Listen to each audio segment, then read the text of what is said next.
Mais permettez-moi auparavant de vous parler de la veille. C'était une habitude pour lui. Moi, j'habitais en ce moment Kaloum, le quartier sans fil précisément. Lui habitait Hamdallah.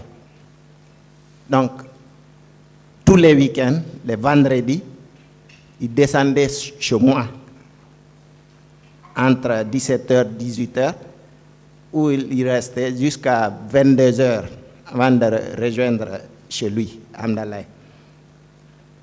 Mais ce jour-là, cela n'a pas pu avoir lieu parce que il avait un programme, bon, il y avait un mariage d'un de ses amis où il est allé assister.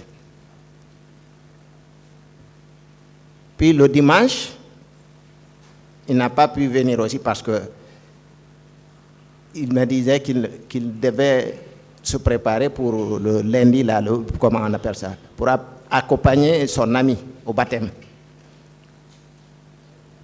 Donc, ce jour du 28 septembre, aux environs de 9h, en tout cas très tôt dans la matinée, c'est moi qui l'ai appelé parce que je savais qu'il y avait ces manifestations. Il n'a pas l'habitude d'aller dans les manifestations. Donc je l'ai appelé pour connaître sa position. Il m'a dit qu'il était là dans l'attente de son petit frère et de son ami, mais la foule, quand la foule est arrivée à son niveau, vraiment il l'a suivi. Donc il est en route pour le stade. Donc son programme de baptême a été avorté là. Donc une fois au stade, c'est moi qui l'ai appelé. Je lui ai dit, où est-ce que vous êtes? Où en es-tu? Excusez-moi, est-ce que vos lunettes là sont des lunettes pharmaceutiques? Non, ça c'est pas pharmaceutique. Mais ça me permet, à cause de la lumière qui me gêne. Je porte les pharmaceutiques pour lire simplement. D'accord. Voilà. Parce que là, si voilà, on voulait voir vos yeux. J'ai pas compris. On voulait voir vos yeux. Ah. Voilà. Si vous pouvez les enlever, si vous pouvez parler comme ça. Ok, c'est seulement la lumière qui me gêne. Ça, vous ne pouvez pas? Non, je peux aller. Si ça me fait mal, je vais porter. D'accord. Alors, il m'a dit qu'il est aux alentours de l'esplanade. Il y avait une foule énorme, qu'ils sont là, mais qu'il y a aussi les gendarmes qui sont là. Donc, qu'ils se regardaient en face. Et puis, un autre instant, c'est lui qui m'appelle pour me dire que la pluie, il y a eu la pluie. Les gendarmes ont lancé les gaz, mais il y a eu la pluie. Donc, ça a permis que les gens se dispersent à cause de la pluie. Les gens sont rentrés dans les quartiers de l'Andrea et de Dixine. Mais c'était une pluie qui n'a pas duré. Une forte pluie, mais qui n'a pas duré. Donc, ça s'est arrêté. Et puis, les gens sont revenus encore à leur place. Et là, c'est lui qui m'a informé aussi que les gendarmes ont tiré des gaz. Et là, il y a eu les premiers morts. Deux personnes sont tombées sur l'esplanade. Et lui, il l'a vu personnellement. 2 personnes sont tombées. Ça, c'était en présence, m'a-t-il dit, de colonel Keboro. Il était présent avec ces hommes. Après, il m'a dit que des tractations se sont poursuivies, ont eu lieu avec les leaders. Suite à quoi, les gens, les leaders, les manifestants et le groupe de gendarmes qui étaient là sont tous dirigés vers le portail du stade. Puis on a ouvert, ils sont rentrés tranquillement, sans problème. Après un certain moment, c'est moi qui l'appelle, là il était maintenant à l'intérieur, m'a dit que tout se passait bien. Il n'y avait rien, c'est des discours. J'entendais en fond sonore des discours. Puis j'ai coupé. Mais à chaque fois, chaque 5-10 minutes, on s'appelle. Soit c'est lui qui m'appelle, ou bien c'est moi qui le rappelle. Donc, vers les 11h, enfin, en tout cas vers midi comme ça, midi moins, c'est moi qui l'ai appelé. Il m'a dit, ils sont rentrés. Ils sont rentrés. Les bérets rouges sont rentrés. Ils tirent. Et j'entendais au téléphone les crépitements des balles. J'entendais les cris des gens qui cherchaient à fuir. J'entendais son essoufflement. Parce qu'il courait aussi. Je lui ai demandé de tout faire pour essayer de sauver sa peau. Il m'a dit, c'est ce que je suis en train de faire. J'ai dit, alors ne raccroche pas là, maintenant. Je veux qu'on garde le contact. Il m'a dit, d'accord, frère. Il est resté à courir, j'entendais son allaitement. Puis, d'un coup, je ne sais pas si c'est le téléphone qui est tombé ou quoi, mais le téléphone marchait, mais lui, je ne l'entendais plus. J'entendais plus sa voix. Mais le téléphone était toujours là, j'entendais les mouvements, j'entendais les bruits de pas, j'entendais les crépitements. Mais lui ne répondait plus. Alors là, ça m'a inquiété. Puis quelqu'un, je ne sais pas si c'est quelqu'un qui a pris le téléphone et puis il l'a coupé. Depuis cet instant, je n'ai plus de contact avec lui.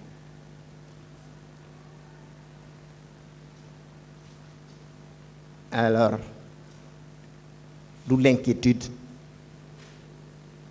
Vers 12h, je mets la télé sur France 24. Je vois en bande passante massacre au stade du 26 septembre. Bilan provisoire, 10 morts en bande passante. D'où l'inquiétude croissante. Je n'avais plus de contact avec lui. Je n'avais aucune nouvelle de lui. Mes autres sœurs et frères, tout le monde cherchait à m'appeler pour savoir si je n'ai pas de nouvelles. Les amis. Bref, tout le monde, tous ceux qui le connaissent. À 13h, certains de mes amis ont dit, bah, écoute, ils ont commencé à transporter certains blessés aux urgences, notamment à Donka et à Ignace Dine. Immédiatement, je me suis transporté d'abord à Ignace Dine, aux urgences, où on a fouillé partout, mais là, on ne l'a pas trouvé. À 14h, on s'est transporté en compagnie de ma femme et 2 de mes grandes sœurs à l'hôpital Donka. Et là, j'ai été témoin de certaines scènes. J'ai vu arriver certains corps. On a débarqué des ambulances. J'ai vu certains blessés aussi qu'on a débarqué, même dans certains Mabana. Mais les urgences étaient tellement pleines, il y avait tellement une cacophonie, c'était pas possible, on pouvait rien comprendre. Mais j'ai vu aussi du sang humain couler comme si on était dans une boucherie. Du sang qui coulait et qui suintait, qui descendait les marches. On a fouillé là, aux urgences là. On ne l'a pas retrouvé. Mais quelqu'un nous avait dit que quelqu'un qui lui ressemblait était en service de traumatologie à Donka. Ma femme et l'une de mes grandes sœurs sont montées. Mais malheureusement, ce n'était pas la personne, ce n'était pas lui.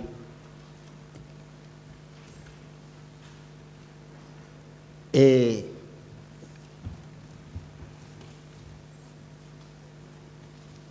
plus tard, aux alentours de 16 heures comme ça, puisque des corps qui étaient débarqués, les ambulances, on voyait que les ambulances se dirigeaient vers la morgue. Alors, on cherchait quand même à voir, mort ou vivant, on cherchait à le retrouver.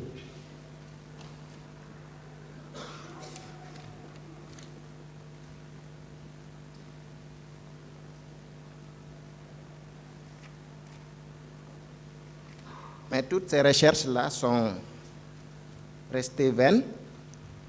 Et aux alentours de 16 heures, entre 16 heures et 17 heures, hein, je crois bien, si je ne me trompe pas, les parents de victimes étaient là, nombreux à la morgue. Et puis, on a vu des bérets rouges arriver pour chasser tout le monde, que la morgue est interdite. Et puis, j'entends annoncer, c'est le ministre de la Santé. Le ministre de la Santé est là. Et les bérets rouges sont là pour garder la morgue. Désormais, personne ne va voir un corps là-bas.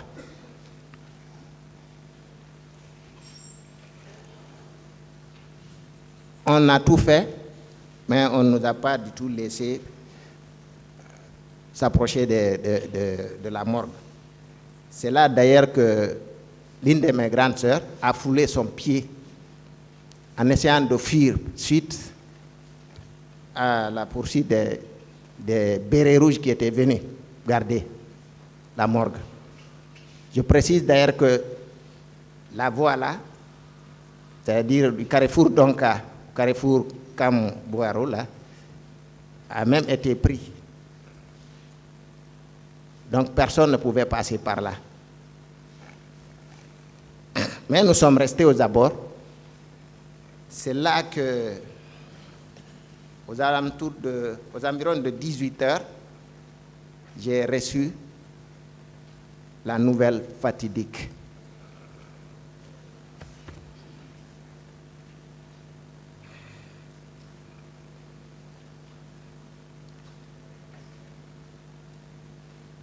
Étant dans ces recherches-là, j'ai reçu un coup de fil d'une personne qui était au stade, qui a d'abord commencé par me demander si on a retrouvé mon frère. J'ai dit, nous sommes sur les recherches. Il dit, ah, mon frère? J'ai dit oui. Il dit, sois courageux.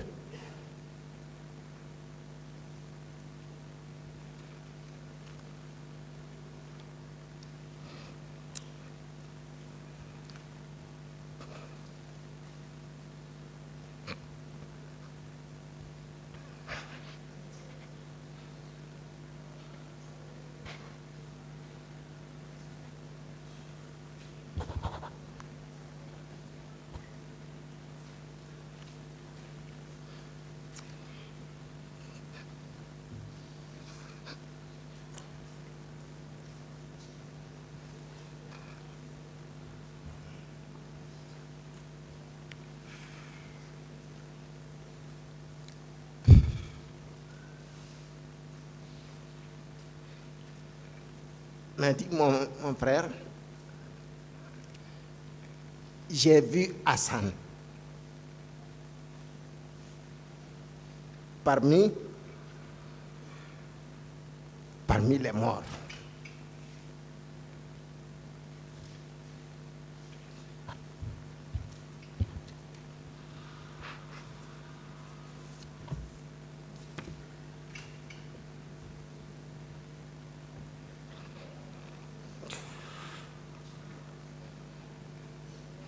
Dit que j'ai vu Hassan parmi les morts.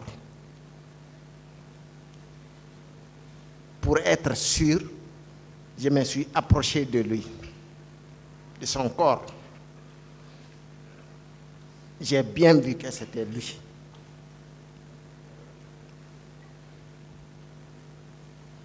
Pour avoir une preuve, j'ai fouillé dans sa poche. J'ai pris, il avait dans sa poche une clé et 7000 francs.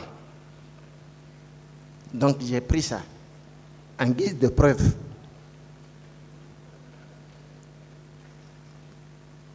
Mais je n'avais pas osé vraiment donner l'annonce. Je lui ai demandé où est-ce qu'il a envoyé la clé. Il m'a dit qu'il partait pour remettre à mon beau-frère. Donc ce qu'il a fait, dès qu'ils ont envoyé la clé, mon beau-frère est parti ouvrir. Il a mis la clé, il a ouvert chez lui. Il a dit, ouais, c'est sa clé. Il l'a refermé tranquillement. Lui aussi, il est resté là. Après, il n'a pas eu d'abord le courage d'informer, tout comme moi. Après, on l'a quitté. Donc, j'ai dit, rentrons à la maison, puisque